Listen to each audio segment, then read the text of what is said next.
Okay. Hey,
Well, good evening, everyone, and welcome back to JAZZ Chronicles. This is a platform where real voices, real stories, and real conversations take center stage.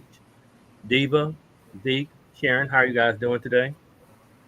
Doing great. Blessed and highly favored. thank you. Well, good. I'm glad to hear that. How was your guys' weekend? We made it. Good. Made it. In spite of. Amen. There we go. We had a great weekend. Well, good. Glad to hear that. So did I. Tonight's episode is one that touches the heart and reminds us all of the power of strength, faith, and survival. October is Breast Cancer Awareness Month, and it's the time not only to wear pink, but to honor the warriors who faced this battle head on, the families who stood beside them, and the loved ones we've lost along the way. Joining us tonight are two phenomenal women, all true survivors and inspirations. They've walked through one of life's toughest storms and emerged with grace, courage, and renewed purpose to live and uplift others. So we're diving deep into their journey, their diagnosis, the fight, the faith, and their victory. This conversation is for every woman who needs a reminder that she's not alone, for every listener who believes in the power of hope. Now, I do want to remind our viewers that the views and opinions expressed on this live broadcast are for awareness, discussion, and educational purposes only. They do not necessarily reflect the official views of our hosts, sponsors, or affiliates. It is not intended as a medical advice, diagnosis, or treatment. Always consult a qualified healthcare provider with any questions you may have regarding your health or medical condition. Our show introduction provides these disclaimers and more in detail. So grab your seat, open your heart, and let's get into it. This is JAZZ Chronicles, where healing meets truth and every story matters. Zeke, do you have anything you want to say before we get into these two phenomenal women? Hey, we just want to say we appreciate you guys for coming. You must be exceptional women to just make it through what you've been through, and we thank you again. Diva? First of all, I'm on your page. It's showing Jazz. You can't see your face. You can't see my face? That's fine. Okay. All right. Well, welcome everyone. Like Zeke said, I'm excited to hear your story and your journey, and so happy that you're a survivor. Welcome. Sharon? And just welcome everybody. And I'm excited about this episode. And let's dig in. Okay. Lisa and Monica, during today's conversation, you will be asked a series of questions to help our audience get to know your story a bit better. And for those watching live, feel free to drop your questions in the comments, and we'll be pulling a few from the viewers as we go, if that is okay with Monica and Lisa. Is that okay with you guys? Yes. Okay. So let's see. First off, we would like to say, for both of you guys, whoever wants to go first is fine. just tell us a little bit about yourself. Like, who is Monica Tyler? Who is Lisha Ramey-Murray? Who are you guys? Monica? Lisa, you can Monica, go I would first. like you to go first. Oh, you want Lisha to go first? Yes. All right, so I would like to introduce this is my sister, and I would like to introduce her myself. That's why you don't see her on the screen, and she's coming forward now. Lisha Ramey-Murray, Monica. Hi. How y'all doing? Okay. I Are was you? hoping that Monica went first, and then I was Okay. gonna, cause she's a little camera shy, y'all. So we're great. It's okay. I am Lisha Ramey-Murray. I am a mother of 4 and a grandmother of, let's see, 7. I don't want to get it wrong. And I'm a great sister. Absolutely, And that's me, your wife. wife. I'm sorry. I knew it was one more thing. I'm definitely a wife. I'm a wife of 26 years. And before Monica gets started, I want to just give her introduction, how we came to know each other. Me and Monica met years ago during grad school. And it was so funny. We were sitting in the class talking, and we realized that we had mutual people in common. And so one of the people in common was the the guy who's a father of her child, her daughter. And at the time, the guy was very good friends with my cousin. And so I was telling my cousin about Monica one day, and she called Monica. She said, "Oh, the crazy one." And so when I told Monica that, she thought that was just hilarious. Me and Monica has hit it off ever since. We've been friends ever since then. We have discussed everything intimate. There's nothing she doesn't know about me, and or likewise. So I just want to tell her that I am glad that she is in my life, that we are friends, still friends, and I would like for her to introduce herself. And I'm honored that you did decide to come on the show, because I know you turned down various Yes, I outlets. do. Various outlets to tell your story, and you chose to give it to me. Thank you so much, Monica. Okay, I'm Monica Tyler, live in Little Rock, Arkansas. I just turned 60, October the 2nd. Um, Happy birthday. um, was a mother of 2. I still have one daughter. I lost my daughter last year. She had sickle cell disease. She was 28 years old. No grandchildren, not a wife, a very good friend and Yeah, family member to others. yeah, Awesome. I have a lot of people in my circle that support me and I support them. And I'm very thankful for that. yeah. Well, we're glad to have both of you here on the show to tell your story. Yes, We thank you. We cannot thank you enough. We cannot thank you enough. So, Lisha, can you take us back to the moment you first heard the words "you have breast cancer"? Let's see. I was riding on the way from Memphis here to visit my mother. Me and my daughter, my youngest daughter, we was on the highway, and because I had already went through the biopsy and all that stuff, so my doctor actually called me and told me over the phone. Mhm. And actually, it was a relief, honestly, because I knew something was wrong. You know how you just know something wrong and you really can't put your hands on it. But when I found out, I knew it was something I had to deal with.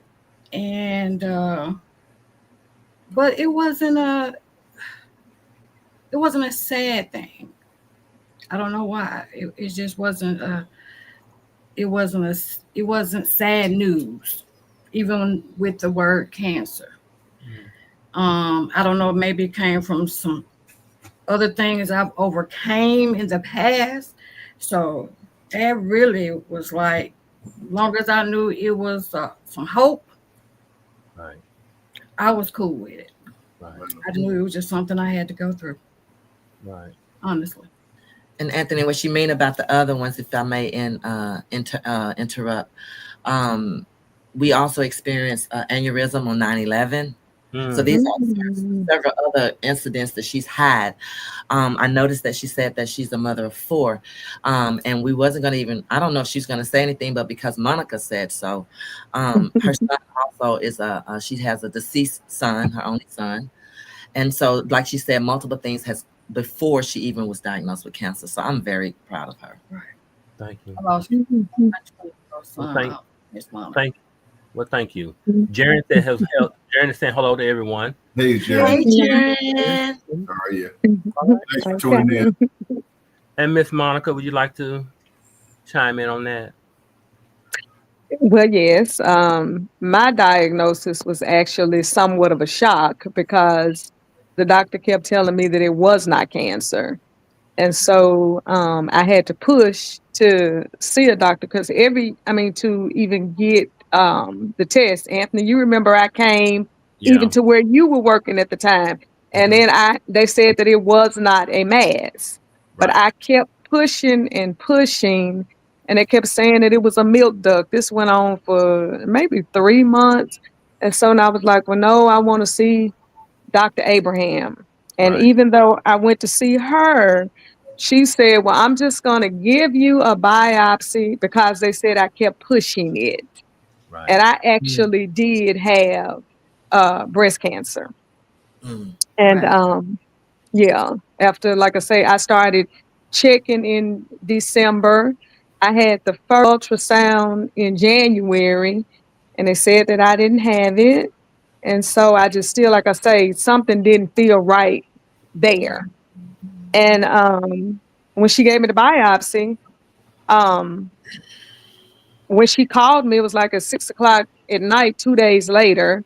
And I was actually so funny because I was getting some heart and stroke insurance at the time. I'd already gotten some cancer insurance like 2 or 3 years before that. And she said that she was sorry to tell me, but that it was that it was breast cancer. Wow. Yeah. So I just went outside after he left and screamed.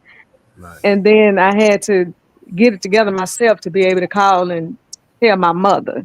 Because at the time my children were 12, I think, and 15. Yeah. Yeah. Bless your heart. Yeah. So You definitely have to advocate for yourself. Yeah. Almost definitely. Yeah. Because it wasn't feeling right You to know me. your body. Right. You know I your know my body. Yeah. Right. So every year that they kept saying, well, you have dense breast, you have dense breast. And another reason why they didn't think that it was a tumor was because I had just had not a biopsy, had a mammogram 6 months before that. So, yeah. And they didn't want to be wrong. Right. But once I was diagnosed, they did tell me, oh, it's moving fast. Wow. So Monica, so what was it? I mean, did you feel different, or you just knew deep down was something? I kept feeling this tingling. And I was like, what is this? And that's exactly what it was. It was just tingling. And I was like, something is not right. And so I went to the doctor. Like I say, when I went in December, he asked me if I had been seeing any, if I had had any anything coming out of my breast, and I wasn't. Right. And then I finally did, and they still said it wasn't cancer. So yeah, but So did you not feel a knot? You didn't even feel the knot? no, it's not that it wasn't like a knot feel. What they were saying, what it was a milk duct that was enlarged. That's what they were saying it was. Yeah. Right. So because I wasn't before I did anything about it. I felt my knot for a year before I did anything about it. Oh no! As soon as I feel, yeah. No, because first I thought it was a you know how you get those things under your arm, the boil. Yeah. Okay. Yeah. Right. So initially I thought it was something like that, and at the time I was in Minnesota going through my dad was going through cancer at the time. Different. It was start off with lung cancer, but I kind of put it on the back burner because I was going through what I had to have done there. Hysterectomy, because I kept, doing all that. So every now and then I would still feel it. So I was like, okay. And then the next year I lost my son, and I'm like still on the back burner. So, I think it was a relief, like I said, when I found out. It wasn't, it was a relief that I could do something about it, that I didn't wait too long. Right. So how did you guys, after you received the diagnosis, how did you find the strength to keep going? For me, it's just my personality. I can see. It's a very strong one. It's a very and I did that, and I really honestly did that prayer of, Lord, please let me live till my kids graduate. You know how people say that? Yeah. I really did. Right. I switched it up and went to my grandkids. Lord, please let me live long enough for my grandkids, because my kids was already grown. So, but it's just you never know how strong you are until you have no choice, honestly. Right. Now I know there are different types of breast cancer. What type of breast cancer were you diagnosed with, Lisa? Mine was just stage 1.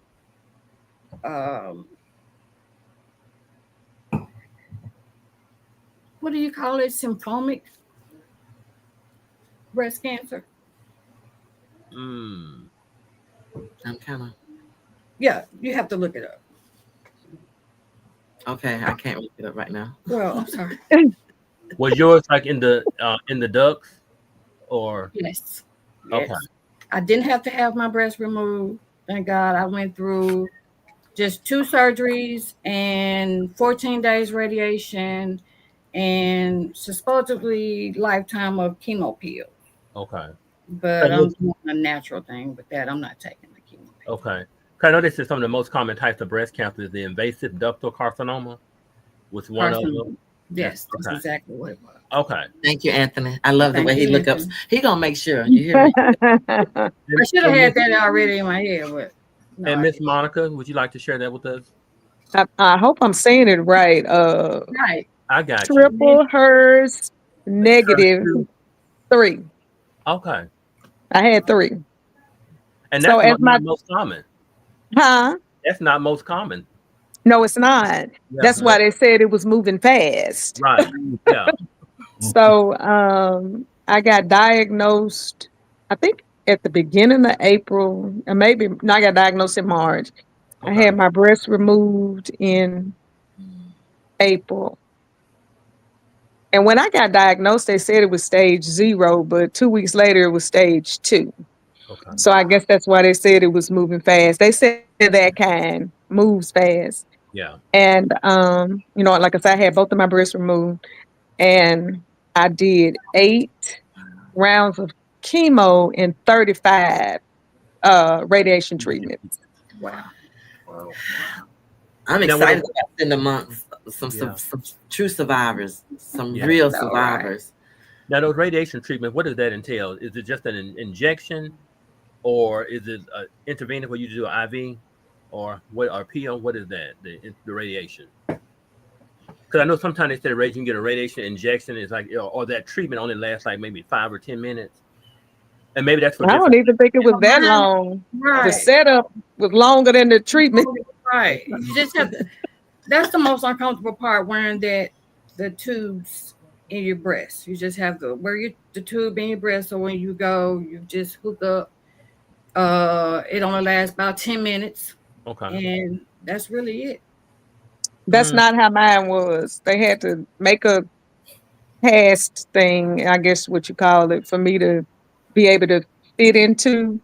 And then they did the treatment. The radiation went directly to the area because, so it ended up burning my face, my neck, and my chest, of course.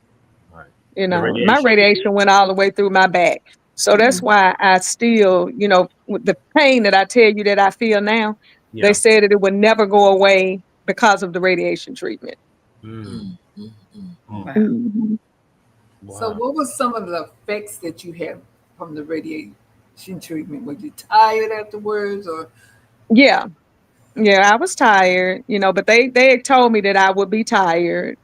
And I did work through radiation. I didn't work through chemo, but I did work through radiation. And they would ask me all the time, was I going home? Because with the radiation treatment that I got, it got worse every time. Like with chemo, you feel as time goes on, you just feel horrible because the more it gets into your body. But the radiation, it actually, burned to where I couldn't wear the forms because I had my breast removed. I had the forms. And so what I had to do, I could only wear a white t-shirt. And when I was doing radiation, it was cold outside. So I couldn't wear the forms. I was just straight flat chested. I didn't care. And I had a sweater on over it. I was still bald headed, but not completely. So I just wore a hat because I never did the wigs. Okay. You just encouraged me. Yeah. You just encouraged me. I want to also acknowledge that Juanita Tucker Caldwell, she said that Yeah. her mom passed at the age of 48 of breast cancer. hi, Juanita? Good to see Hi, you. Juanita. Hi, Juanita. Mhm. I remember Juanita telling me about that, about her mom today, that she passed at 48. Jared said that you ladies are so brave and so blessed. That's what Jared said. Amen. Thank Amen. you. Yeah. Yes, And I we have are. some on my live. Yes, ma'am. We got Brenda Gatewood, Nana Yalboy, Gerda Grisby, and Gregory Aubrey, and they're all sending their love and blessings, and we're acknowledging you guys. Thank you. Good.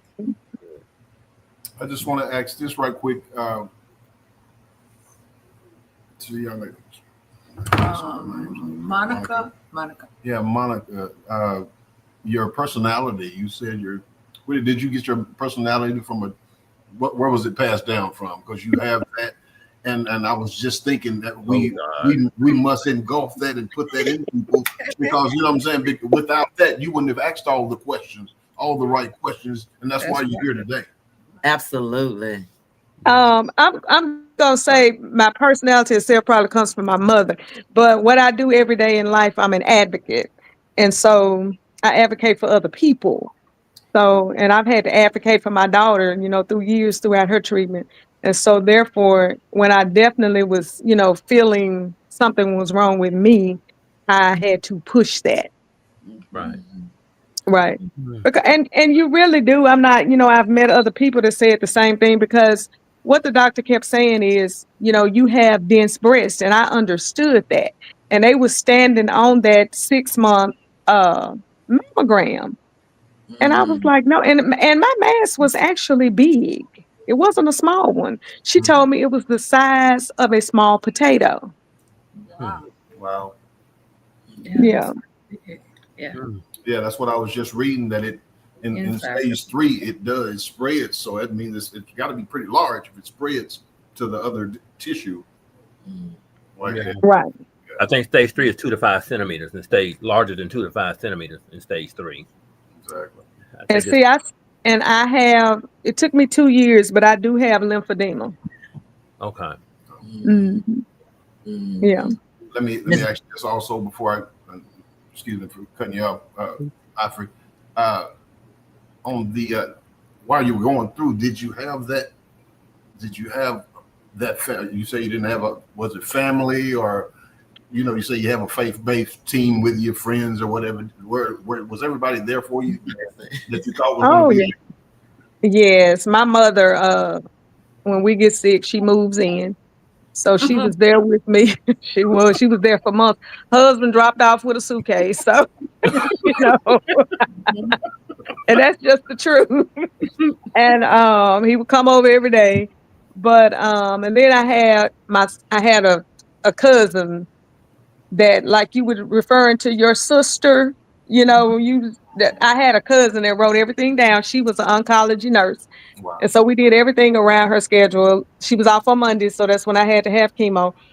So she wrote everything down and, made suggestions. Because I remember when my doctor made a referral for the oncologist, and my cousin was like, no, I've been doing some investigation, and she said who we were going to. And I really love my oncologist. I still see her because she says that she always will see the breast cancer patients, but chemo made me sick. And with my personality, I would go in there and say, I'm not doing this shit today. and she came back and said, you got the badass cancer, so if you don't do it, then you're gonna die. So she tell me right now, she said, you still my favorite person. Because you used to be talking mess when you came in there. Yeah. I was gonna do it, but I just had to say that, Right. And actually, you didn't even interrupt me. It means that we're on one accord, because I was just fixing to ask that question, It Zeke, means a lot. about the support group. So I'm just grateful that JAZS Chronicles is on one accord. So what about you? Yeah, it definitely means a lot. Yeah. If you don't have a support system, and I definitely have a 500. Like you said, I have a mother that will do the same thing. And of course, I don't have to tell you nothing about my sister, because she'll be up under the hospital bed whenever I'm there, and my husband and my children, and I can't ask for a better one. I really can't. They have been awesome throughout everything.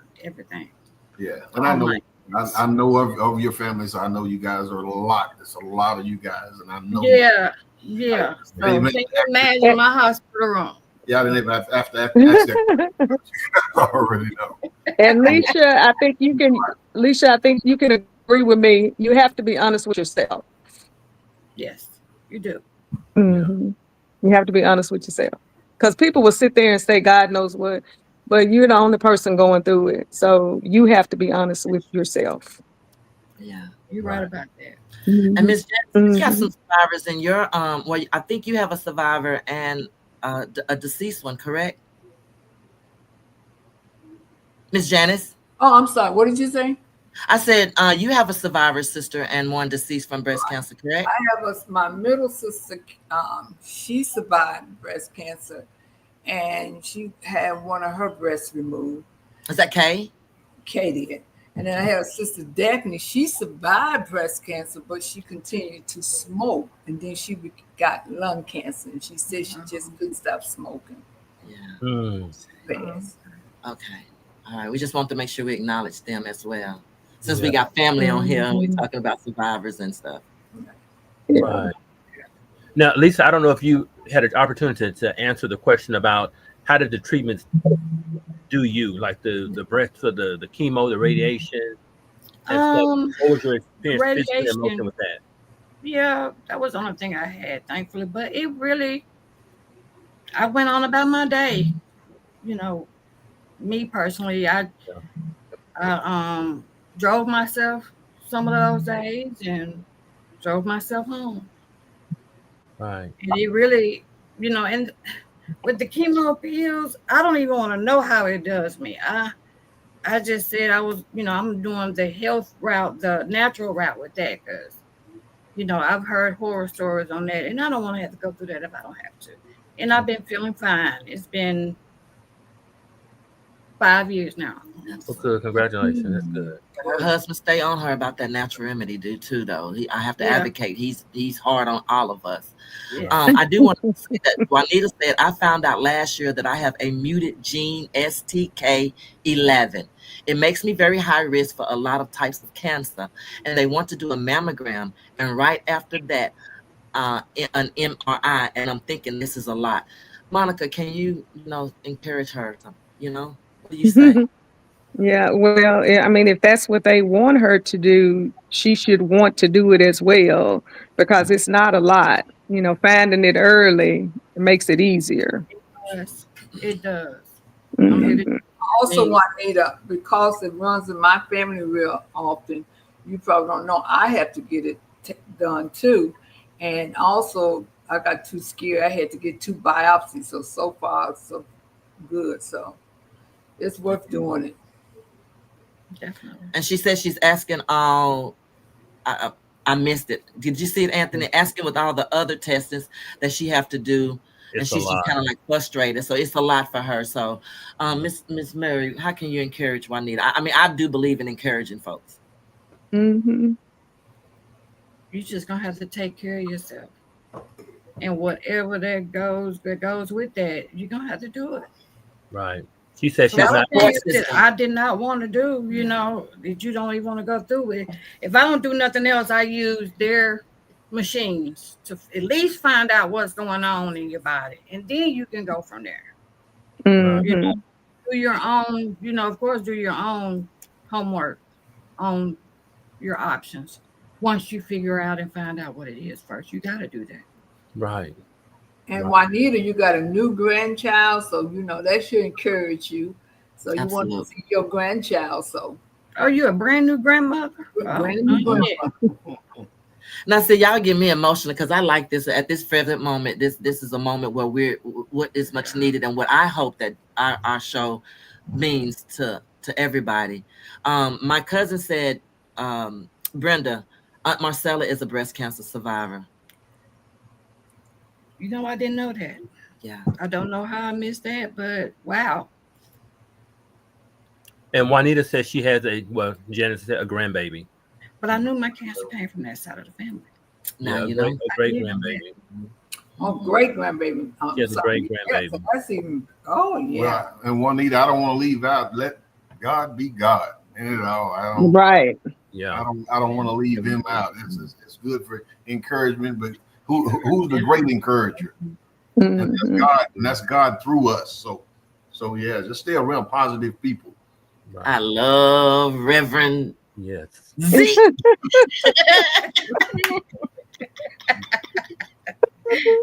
So, ladies, I want to ask: is there a testimony in your journey with breast cancer as a survivor, Lisa? Is there a testimony? Is there a testimony? Definitely. I mean, it speaks for itself. I'm right here. I'm right here in the flesh. You can't get no better than this. As a testimony. A living testimony. Come on. Right. That is it. You better tell them. Lisa, you're beautiful too. So, hey. Thank you. Thank you. Oh, and I am 52 years old, by the way. Happy 60. Miss Monica.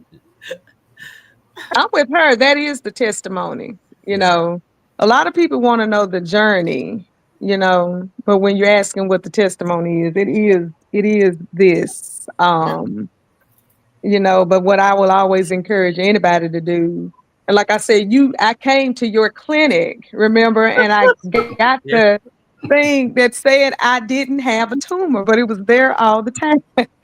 Right. So I would say a lot of people would they would want to hear that they don't have it and they wouldn't push it anymore. But I just kept pushing it, So most people would have stopped at I don't see a tumor, but I just didn't feel right. Right. Mm-hmm. That's right. You know your body. Yeah. Yes, you do. Juanita says it's the long trips back and forth to Little Rock and money. Juanita, I need to ask you, do you have any support system? Because we here for you. Like we really can. Miss Janice, get in touch with Miss Janice. We are there. Don't you have the support that you need if it's about the trips to Little Rock. But anything is worth than not living at all. Real talk. Is everybody here in Arkansas? Yes. Oh, okay. Okay. I wasn't sure. Okay.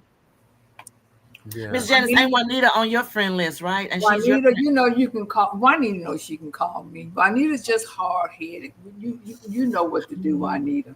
I got you. You always support me, and I'm gonna support you. What Jeremy say? And Juanita, if you want a list of support groups that they have, just email JAZS Chronicles at gmail.com and I can send you that listing. I love Anthony. Yeah. Jaren is on. Jaren said, you have to be persistent. Correct. You have to be very persistent. And so let's see. Hey, Veronica. Hey, Boochie Boo. Oh, Veronica's How y'all on. doing? Yeah.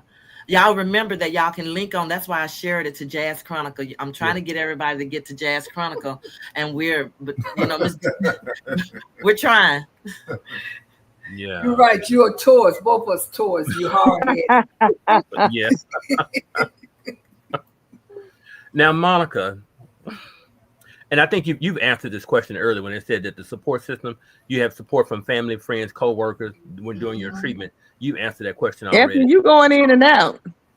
Am I? Yeah. Or is it just you're just frozen? Yeah, you were a little frozen there, Monica, for just a second. I guess you Yeah, put us Miss on. Monica, you was frozen. You put us on ice. Uh-oh. Oh, me? Yes. You did. You put us on ice. Yeah. But the question I asked, you answered it earlier about your support system. You did have support with Yeah. your front mother. So Yeah, you she answered got that to move question. in more. Yeah. Mm-hmm. Mhm. So is there anything you can tell others out there that may be fighting breast cancer or newly diagnosed with breast cancer? Is there anything you want to tell them personally if you knew them personally? Monica? I didn't hear the question. Well, the question, I will repeat it for you. The Thank question you. is there anything you would like to tell anybody out there that's fighting breast cancer or just a newly diagnosed person with breast cancer? Is there anything you'd like to tell them, words of encouragement? Keep the faith. Keep the faith. Keep fighting. It is a lot of praying involved, bargaining, as they say we do, but also praying. We do bargain. We do. Yeah. Yeah. We do. We do. Mm-hmm. Monica, are they Times. what? I mean, after your cancer and all that, after being a survivor, was there you have any other goals or projects? What other projects and stuff did you do in advocacy work that you have going on? Nothing that has to do with breast cancer. I honestly have had people to ask me to tell my story, but Yeah. I wanted to leave that story behind. Okay. Honestly, this is the first time I've ever did anything. I had somebody that worked for Channel 11 that asked me if I would do my story, and I wouldn't do it. Look, I'm just so special. no, we appreciate you, Anthony. Appreciate you. Anthony's bald head feel special, and we do too. She do it for me. Exactly. We are so grateful for you. Thank you. Thank And you. We really appreciate you. But I do advocate every day for people in the nursing home. That's what I do. I'm an ombudsman for those in the nursing home and assisted living. So that is what I do. I always say I'm going to quit, but I think that what I've been working with area agency on aging for 30 years. Okay. Yeah, so I guess advocacy is just in me, That's great. and like I say, I had to advocate for my daughter. Because a lot of times, they would try to tell her how she didn't feel, and then I'd have to step up and be the mama and the professional at the same time. So, Wow. yeah. Yeah. Great And Miss work. Lisa, you were saying something, Zeke? I'm sorry. That's No, I was just saying, well needed in Yeah. the nursing homes, and it's well needed. Good people with the testimony in the place, no doubt. Now, Monica, tell me this: the advocacy, what you do in the nursing home. So, how does that work? Do the family members like reach out to you if they're having like an issue in the nursing home, or you go to each nursing home and you note things that are not right? Well, it works both ways. I do have to do quarterly visits anyway, so we do have to make those.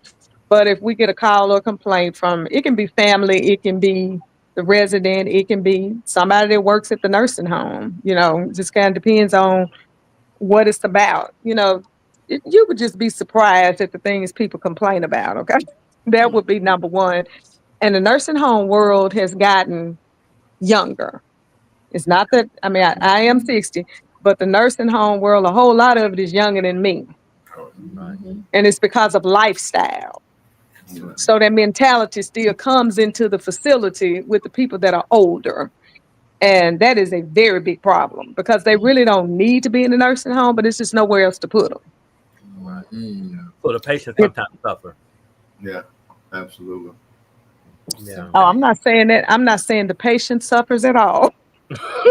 Absolutely, absolutely, especially not on JAZS Chronicles. Not what you advocating. Absolutely.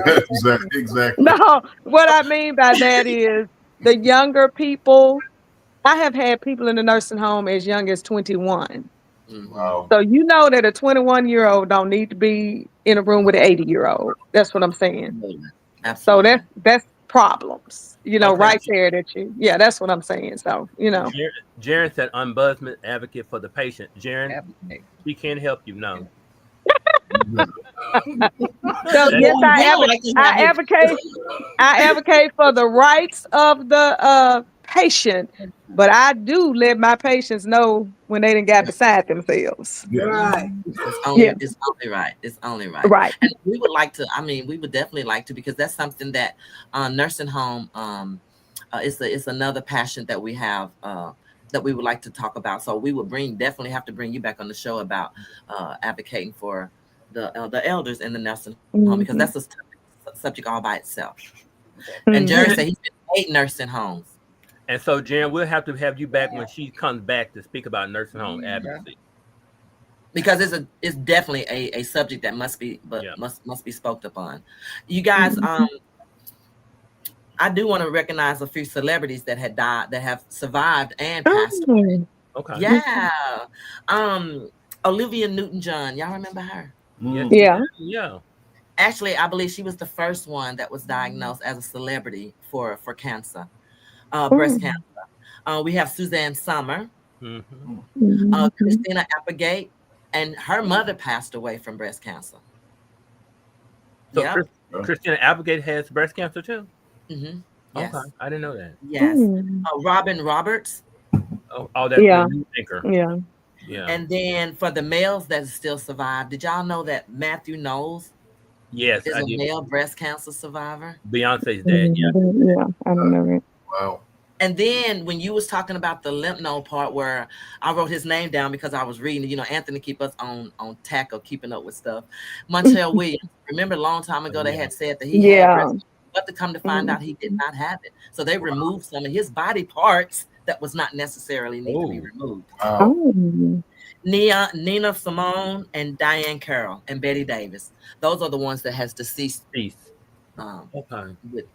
breast cancer. And I felt compelled to call them out.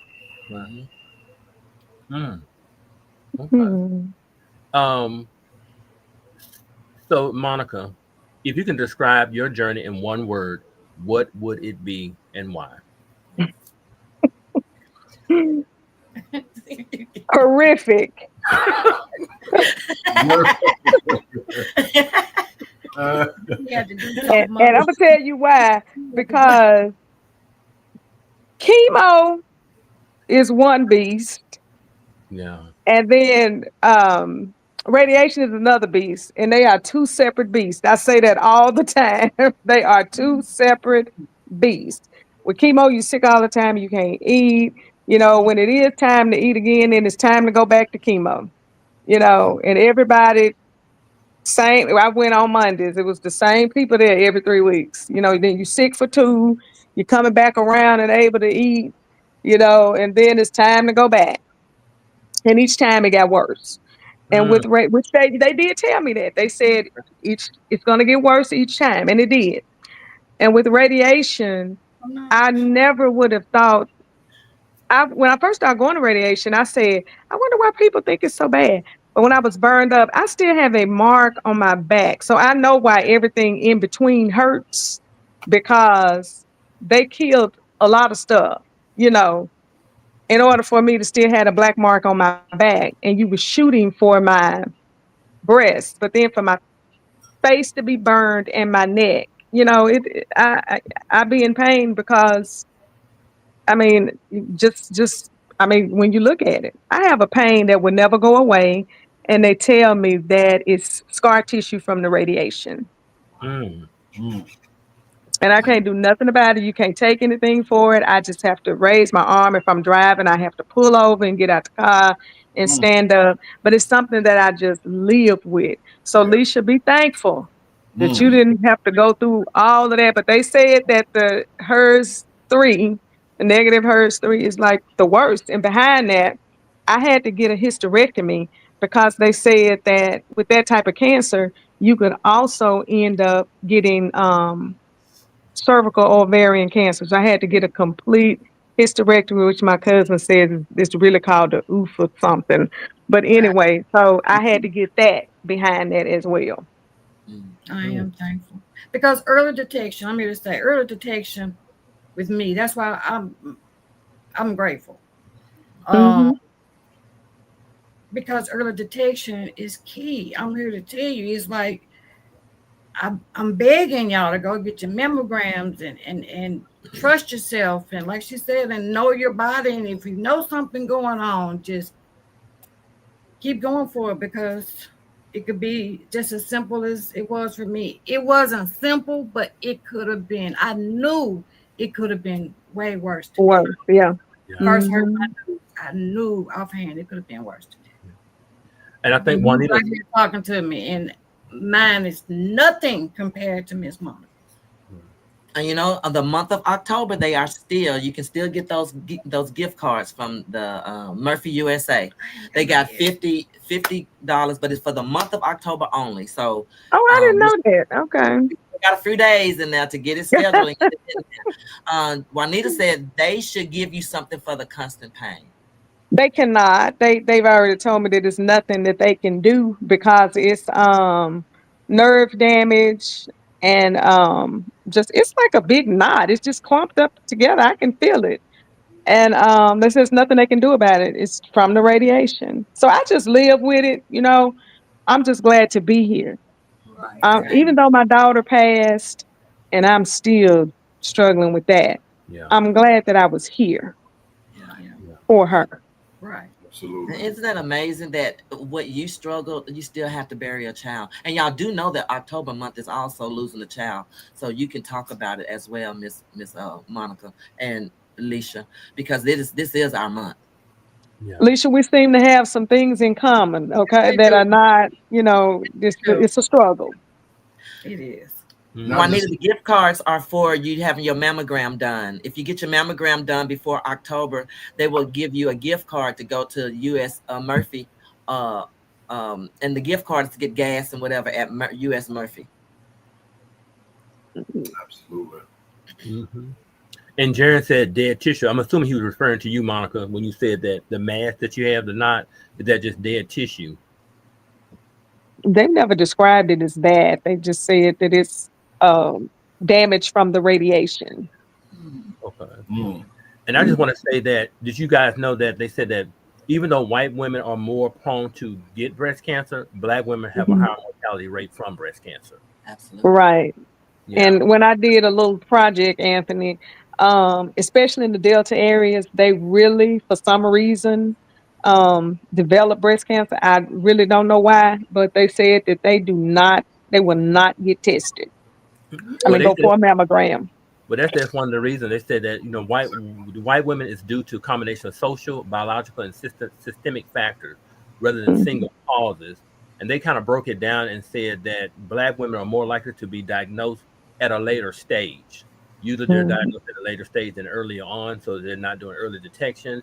They have delayed screenings, symptoms being overlooked or misinterpreted, like you said, they misinterpreted Right. yours, and they said different barriers, limited access to quality health care, quality facilities, or quality specialists, whether it's due to insurance gaps or, lack of continuous coverage, systemic racism and bias in healthcare. So it's a lot of things that said kind of hinders the black women that puts them in that higher ratio for the mass mortality rate for breast cancer, which is sad to hear. They also said biological and tumor differences too. Mhm. Because Well, I have two. I know that this comes. I told my mama from her daddy's side because his sister had breast cancer, but you know it was a while ago, long time ago, so they didn't do like the extensive knowing this and that like they do now. Mm-hmm. My mother's sister died of breast cancer. Hmm. So that's why my mama, she was like, well, why did it happen to you? She had 4 daughters. That's really what she said, y'all. And she was like, why did it happen to you? She had 4 daughters. And I was like, well, it can just go anyway. Where? And so my mother's first cousin, she had the same kind of cancer I did. That hers, I think they call it triple, hers Super -3 or negative. something. But Yeah. yeah. And then I have a cousin that's also my mama's first cousin, and I talk to her all the time. She has it, but see, she got diagnosed at stage 4. So Okay. she has to have chemo for the rest of her life, and she Hmm. is only maybe 51. Wow. Oh, Yeah. Now the different types of chemo, isn't that like a pill form and then intravenous? We can't take the pill. Okay. The- The black women, black African Americans can. No, I'm saying the kind of cancer I had. Right. Oh, Okay. We can't take the pill. Now they did say African you American women are prescribed more me a likely. pill. Yeah, Yeah, she was African. supposed, I'm prescribed a pill. Yes, but she Yeah. don't. but no, I It's, don't take it. it said African American women are more likely to develop aggressive subtypes such as the triple negative breast cancer. That's what I had. Yeah, Yeah. they said it grows and spreads faster, has fewer targeted treatment options, and is often diagnosed at a younger age. I Wow. was 46. What is it? Yeah. oh, 46. Wow. Oh, wow. Mm-hmm. Hmm. And how old was you with yours, breast cancer? Yeah, I was 42. 42. Oh, okay. Now they do Ne- set some common signs, and you guys can, 46. Yeah, attest to this. 45, actually. 42 was, yeah. There's some common signs for breast cancer is the lump or thickening in the breast or underarm. It said Mm-hmm. change in the breast size or shape, skin changes on the breast, nipple changes, nipple discharge, pain or tenderness, and swelling in or around the breast, collarbone, or armpit. Mm. They said less common but serious signs are sudden increase in breast size, a warm red or swollen breast, which may suggest inflammatory breast cancer, which is IBC, and it's rare, but it's an aggressive form. So that's that. We encourage anybody who has any of these symptoms, whether they are any new changes or something that's unusual, to seek your medical provider always. And it did. I just wanted to say this. They also had this thing where it said it's the percentages of chances of people of women developing breast cancer during one's lifetime, and it's that African Americans are at 12%, Hispanics are at 11%, Asian Pacific Islanders are at 13%, Caucasian women are at 14%, and American Indians, Alaska Natives are at 10%. Hmm. And this is by Susan B. Coleman, and this was done in 2024. Mm. And there's not Okay. on that. So, Diva, Zeke, Sharon, do y'all have anything y'all Well, guys want to say? exactly. Quick question, guys. Before we get out of here, Monica, was there emotionally? Were you different while you were going through your chemo and stuff? Did you hear from your friends and family? I did hear from my friends and family, people that I hadn't really seen in years, but I knew, my childhood friends, and they didn't ever try to come over to stay. They would just come over and bring my mama something. My job was, I had a very good boss at the time, and they provided us a dinner meal every Thursday to give my mama a break because she had choir rehearsal.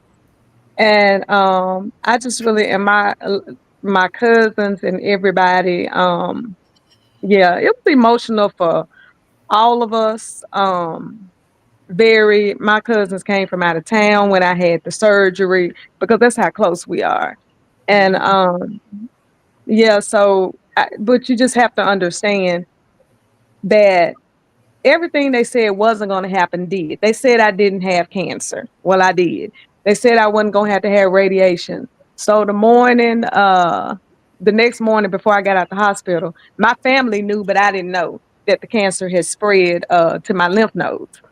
And so I had to have, she was like, oh, you just have to have this radiation. Chemo, no radiation. So then when I was almost done with chemo, she was like, well, you're going to have radiation. And then to find out it was 35 of them, because that was a lot. And And she was like, well, we just want to make sure we get everything. But like I say, my cousin was an oncology nurse. And so she was like, Monica, you want to do all of this. That's why I picked this lady, and all of that. So emotionally, it is a struggle. I honestly did not really ever cry besides the first time when I went outside and screamed that night, because I could not fight the battle and be down. You have to be upbeat to fight a battle. Absolutely. And what I was, and also what I was kind of saying, did you find yourself with while using the drugs and the chemo and stuff going on, did you catch yourself? Because I know that sometimes when people take drugs and are getting treatment and stuff, treating people different. No. Okay. You was just Monica. My people did not treat me differently. Just being herself. Right. My people did not treat me differently. What about you? Did you treat them differently? No. Okay. No, I didn't. Just being Monica. Great. What about you, Sugar? Lisa? Yeah. But Zeke, that's just Zeke. Zeke is Zeke. But, no, they don't. They treat me different. Yes, they treat me different. I have to tell them to stop treating me like a baby. They get a little bit over.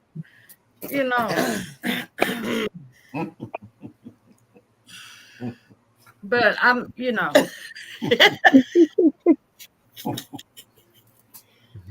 but I didn't treat them any different. No. Lisha, I don't have no sisters. Okay, my cousins are my sisters, and they came over all the time, but nobody treated me differently. Right. Well, this one did. She always treat me different when I'm sick. Yeah. So, but I wish she'll just man up and just, get a little tougher with me, So I want to be so tough on myself. Miss Juanita said, "Oh wow, she had a mammogram a couple of weeks ago, Sharon." Okay. Next I thought I saw another question she popped up as well. And when she said something about, I think she was asking Monica a question. Can you check it? Yeah. She said she'd have an MRI next. And then she said, thank you to everyone. And she asked Monica a question. Where did you have the chemo and radiation done? At what facility? Carti facility in Little Rock, Juanita. Yeah. Yeah. And where was Carti? It wasn't the new Carti, was it? At the time, it was Baptist is where I had the chemo, but it was operating under Carti. Carti, okay. Yeah, because the doctor always said she worked for Carti even then. Right. Dana. And when I did the radiation, it was at St. Vincent. But once Carti built that building, both of those doctors are in that building. Dana's in that building, right? Dana Abraham, is she in that building? No, she's back over at university. University, okay. Yeah, I'm saying 500 University. That's where she is. Right. The doctor's building. Yeah, doctor's building. Okay. And what about you, Lisa? Where did you have your treatments? In Memphis. Memphis, okay. I was in Memphis at the time, so I had, like I said, 2 surgeries. And what hospital? Baptist. It was Baptist also. Baptist Women's in Memphis, Tennessee. Okay.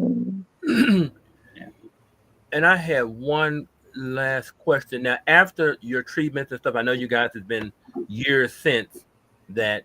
Are you guys under like a survivorship or anything like that, where you have to go back and have like routine visits with your doctor, checkups? Yeah. I still go every 6 months. Every 6 months, Monica. She said because, and I still get scanned once a year. Okay. Wow. Because, Lisha, of the type of cancer that I had. Yeah. And you have to go in every what? 5. Every 5 years. So yours coming up. Mine's coming up. Oh, we getting ready to celebrate. Every 5 years? Yeah. And I'm still going every 6 months. That's what I was. Well, you did Well, have your a plugs are you did have a missing rare now. one. You did have Right. triple negative. Right. Yours was in the Right, I triple. did have triple negatives. Yeah, Right. You got both yours removed. Mine are I still got them both intact. removed. You Right. always have to be. You Well, always half one. special. Right. Hey, Anthony, I would like to say, I know we're getting ready No. to close. Veronica, Brenda, I'm gonna have to anyway. I have to. Nana Yao, Karen Rux. We have a person actually screaming in from Ghana, West Africa. Oh, Who is Oh, okay. yeah, he's a news. He has his show as well in Ghana, and he said early detection prompts action, as yet they were saying. So he's a big Mhm. advocator over in Ghana about breast cancer as well. I want to just acknowledge you all. Thank y'all for being on our show, and you can Yes. always go to JAZS Chronicle. Hit the link and subscribe, and you'll be able to follow us when we're having our episodes. Yeah. And Monica, Lisa, I want to thank you both for coming on the show. Thank you so much for sharing your story with us. And Monica, definitely thank you because, like I said, you had plenty of opportunities to give it to anybody else. I'm actually shy. Y'all might not think it, but I am actually shy. That's why I tell people no. We're so grateful for both of y'all. She just couldn't tell me no. But Well, Anthony, who can? no one, I hope. Even I've heard it before though. Yeah, so. But like I said, so this has been an incredible and moving conversation tonight. Absolutely. To our guests, thank you for your transparency, your covering, your courage, and for reminding us that what true strength looks like. Your story is more than survival; it's a testament to faith, resilience, and the power of never giving up. To everyone watching and listening, let tonight be your reminder: early detection saves lives, and support makes a difference. Check on your sisters, your mothers, daughter, friends, and even your fathers, brothers, and uncles, and etc. Encourage screenings, share information, report. Most importantly, spread love and hope. Here at JAZS Chronicles, we stand with every warrior, survivor, and family affected by breast cancer. Together, we rise stronger, braver, and more united than ever. I'm your host, Tony, and until next time, keep shining, keep fighting, and keep the conversation going. This has been JAZS Chronicles, where every story matters and every voice is heard. Good night, and stay empowered. Thank you, guys. Thank you. All right. Bye-bye. Bye-bye.